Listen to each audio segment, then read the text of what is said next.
Herkese merhaba arkadaşlar, kanalımıza hoş geldiniz. Afra Saraçoğlu ve Okan Buruk'tan aşk iddialarına ilk yanıt. Afra Saraçoğlu ile Okan Buruk'un aşk yaşadığı iddiası magazin dünyasından bomba etkisi yarattı. Akşam yemeği ve sosyal medya takibinin söylentilerinden kulaktan kulağa yayılırken Afra Saraçoğlu iddialara res çekti. "Böyle bir şeyden haberim bile yok.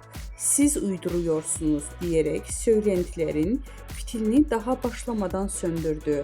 Bizden bu kadar arkadaşlar. Videoların devamını gelmesini istiyorsanız da kanalımıza abone olmayı unutmayalım. Hoşça kalın.